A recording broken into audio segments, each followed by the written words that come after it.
Hi, and welcome to another episode of the podcast. And today I'm doing something a little bit different because I've come across something that I wanted to share, and it's a cautionary tale for real estate agents and buyers alike. I think it's a really important issue that I just wanted to use it as a case study and to show people the kind of traps that are there in the property buying cycle that don't always get people don't always come across. But my story starts back in about 1985 when I was in my first year of real estate, and I sold this property in Victoria Street in Kalgoorlie. And we got to after settlement, and for some reason it came to light that we had transferred the wrong title to the incoming buyer. And how that occurred was the then sellers owned two identically sized properties in the same street. And we'd done the title search on the wrong title, and so we transacted the whole thing on the basis of an incorrect title search. And of course, once that came to light, it all had to get undone, and that's quite an expensive process. And luckily, the seller was the same person, so it wasn't a terrible thing that happened, but it's certainly not something as a real estate professional you want to have happening. So I've made my fair share of mistakes over my time, and I hope that I've learned some valuable lessons, and this is part of what I want to impart here. But when I want to start out with the basics of real estate, and this is both as a buyer and as a real estate agent. So from a real estate agent's perspective, and I'm going to share my screen here, there's two fundamentals to disclosing or gathering material facts. And the first one is, as Rule 25 of the Code of Conduct, is an agent who receives instructions to offer real estate for sale must promptly obtain a copy of the certificate of title for the real estate and refer to that copy, etc. So that's the first thing. They have to do a title search. So that's just incredibly important. It's ground zero for a real estate transaction. The second thing is that they have to disclose material facts, as in says in Clause 24, Rule 24 of the Code of Conduct. Prior to the execution by a client of any contract, etc., the representative must make all reasonable efforts to ascertain or verify all facts material to the transaction. So they have to disclose these things to the buyer. It's, this idea of buyer beware is basically a load of rubbish. So I had a client reach out to me and said, Pete, I want to look at buying in a regional area, and where do you recommend? And I'm thinking, well, one of the bigger centres. The budget was only around about 400. So one of the biggest centres would be and close to the coast. So I suggested Bunbury. So my client went off and did some research of their own, and they identified this property here. Now, before I show you this property, I'm going to say that none of this that I'm doing here is any sort of witch hunt. It's not designed as any sort of gotcha. All the stuff that I'm going to show are all facts of public record. That's it. It's public record. So, anything that above and beyond that is like for real estate agents to examine where their own systems and procedures are. So I'm not going to comment about that. So this is the property that that my client identified. 130 Minnunup Road in South Bunbury. Offers over. Looks like a lovely little home. Looks like it's a duplex pair by the looks of it. And 2 bedrooms, 1 bathroom, South Bunbury living. Ideally located, 2 bedroom, 1 bath, spacious interior, opportunity to move in or renovate your own personal touches. To the rear is generous yard, offering abundance of space, etc. Situated close to all amenities, low maintenance, central living. You don't want to miss out. Zoned R20, built-in robes, etc. So, all of that is pretty kind of straightforward stuff. And you think, well, that actually looks like a half-decent, without doing any sort of research on comparable sales, etc. You think, well, that is actually a half-decent property to look at. You go, all right, well, before we look at that, before we go too much further, the thing that most real estate agents do is jump onto RP data, CoreLogic. Call it RP data. I'm just going to pause this for a second.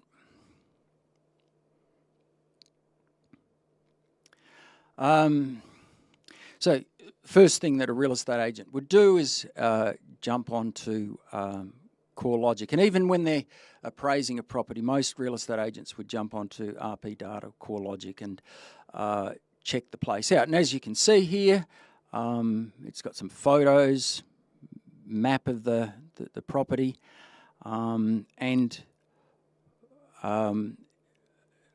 listed on the 3rd of December 2024 and last sold on the 14th of December 24 for $400,000, but that's pending settlement advice. So then we roll down to, and this is the important part, we roll down to this bit here, and you have a look at it's lot 1 on plans 7792, it's zoned R20, volume 1723, folio 66. And here, all that looks pretty standard. You think, well, that's fantastic. But the signals here are interesting because what you have here is, this is a duplex, right? But you have a look at this land, and if we expand this, if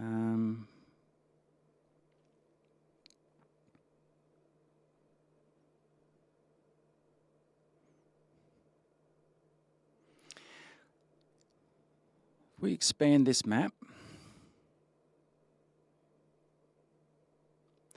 and then zoom in, what you see is that the map is of the whole of the land, and you go, shouldn't it be just straight through there? Okay, well, that's not the end of the world. But there's something not quite right about it. And what is that? And you'd go, well, if it's a duplex half, then it must be a strata title. But you have a look at this. It's lot 1 on plan 7792. A plan. So it's not a strata title. So is it therefore it must be a green title. But, that surely not. If it was a green title, then what you'd have is the lot boundaries going straight through the middle, as we said before. Like, the lot boundaries would go straight through the middle of the property, right through there. So there's just something not quite right about this. So rolling back to ascertaining material facts and doing a search. So I did a search, Landgate title search, and this is where it got strange. So what we see here is this notation on above the land description. This is a share title. And that's a major red flag, because a share title is not what most people think they're buying. Because the land description is 1/2 undivided share of Lot 1 on Plan 7792. Now it all starts making sense, because Lot 1 on 7792 is this whole thing here. We expand this. That whole block is Lot 1. The whole thing is Lot 1. And Plan 7792 might take into account this whole suburb, or might take in this whole block, whatever. It's a lot bigger than it's a subdivisional plan. So that's Lot 1. So what is being offered for sale here is a half share in the whole thing. So you go, oh, well, and I don't actually know which side of the property is being sold. Well, I assume it's the left side, because that's the photo. But that's a bit, it's not,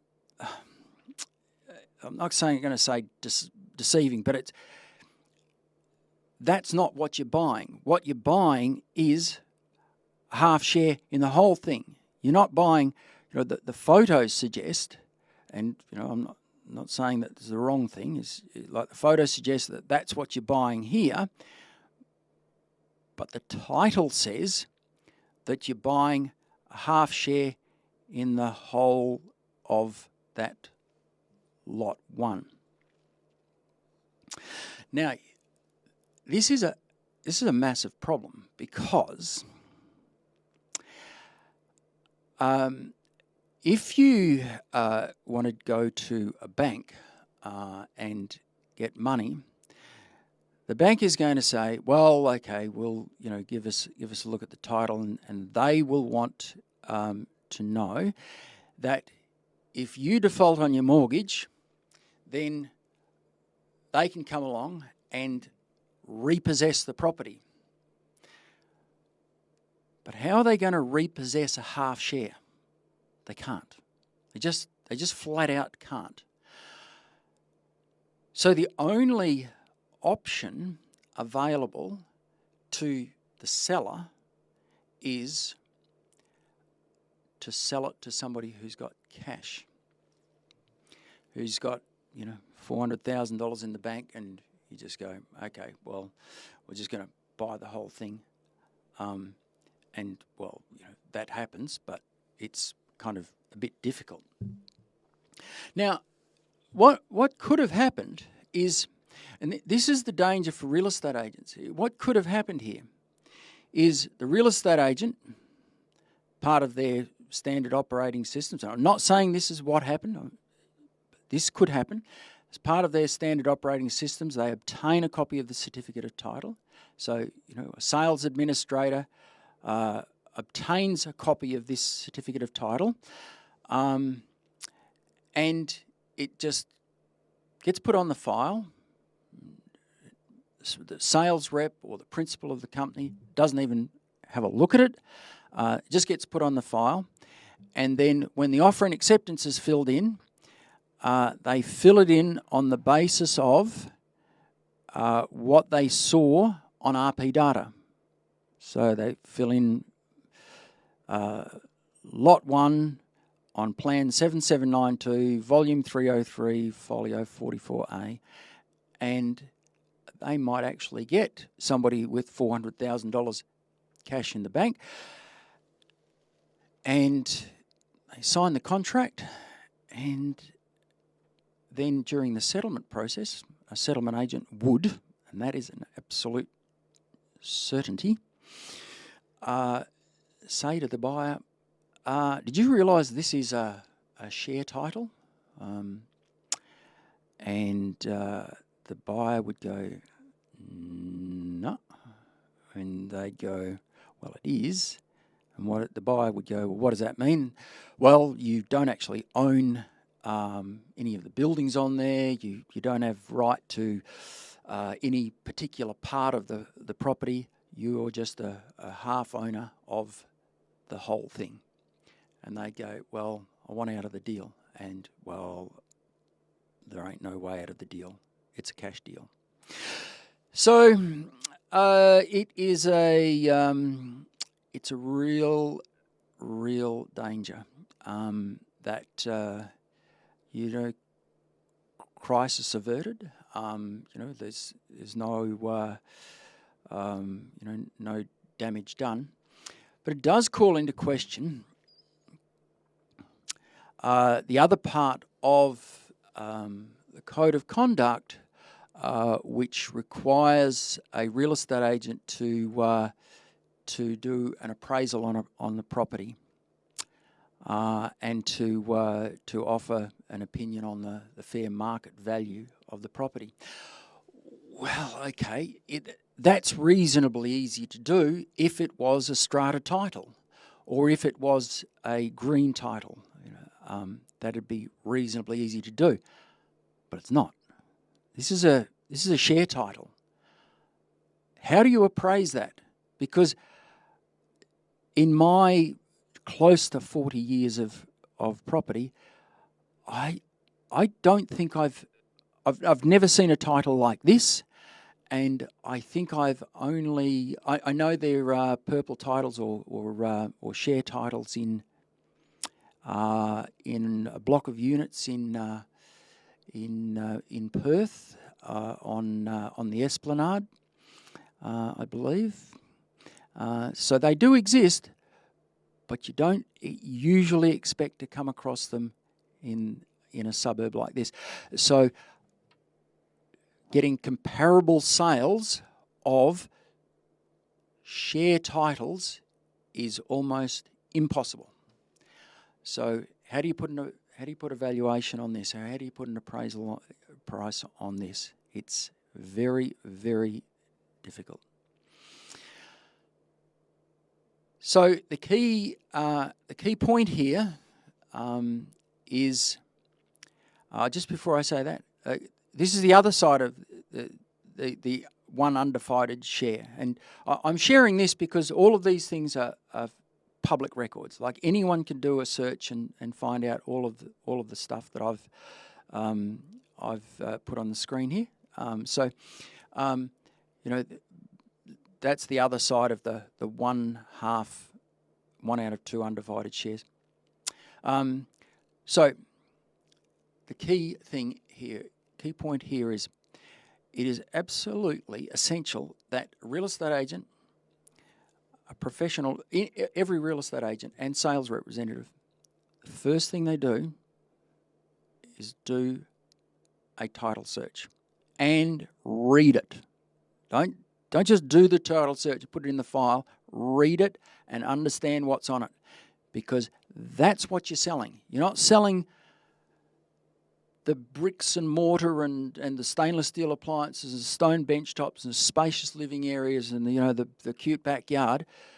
You are selling a volume and folio with all of the limitations, interest, encumbrances, restrictions that it has on there. And every now and then you'll come across, like very rarely, you'll come across something like this that could really trip you up and cause some problems.